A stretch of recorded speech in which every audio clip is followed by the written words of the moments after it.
এবং ডাক্তার সালবা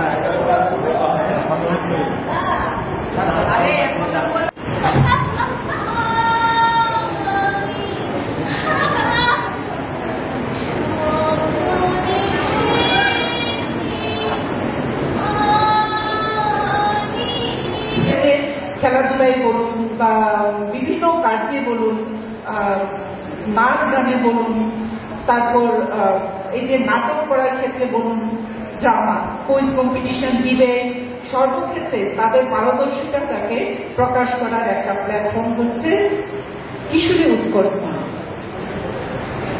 সমাজে অন্যদের সামনে তুলে ধরার একটা জায়গা, সেই হিসেবে সরকারিভাবে এই কিশোরী উৎকর্ষ সেটা বছরে প্রত্যেক বছর করার একটা প্রচেষ্টা নেওয়া হয়েছে।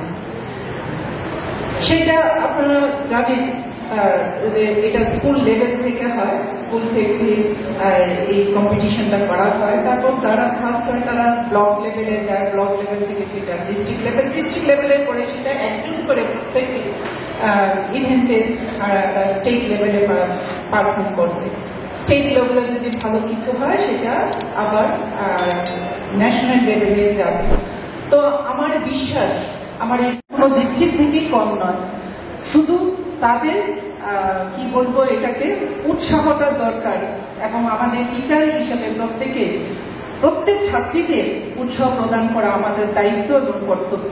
আমি প্রত্যেক টিচার বা HM প্রিন্সিপাল বা TIC যারা আছেন সবার প্রতি আমার আহ্বান থাকবে, মেয়েদের একটু অন্যভাবে যত্ন করুন, তাদের একটু আলাদাভাবে তাদের সাহায্য করুন, নিশ্চয়ই ওরা পারবে, এরা আরো বিকশিত হবে, আরো প্রকাশ করতে পারবে তারা। এই বিশ্বাস আমি রাখছি এবং আপনাদের প্রতি আমার এই আবেদনটা থাকবে। তো আমি একটু করব, গতকাল যে প্রোগ্রামটা শুরু হয়েছে, গতকাল আমার আসার কথা ছিল কিন্তু আমি আসতে পারিনি, ওখানে আরেকটা প্রোগ্রামে আটকে গেছিলাম, গতকাল আমি অ্যাবসেন্ট ছিলাম। তো আজকে আপনাদের সঙ্গে থাকতে পেরে খুবই ধন্য মনে হচ্ছে আমার কাছে। আমি খুব ধন্য আপনাদের এবং বিশেষ করে বাচ্চাদের সঙ্গে, আমি ছাত্রীদের সঙ্গে থাকতে পারার জন্য।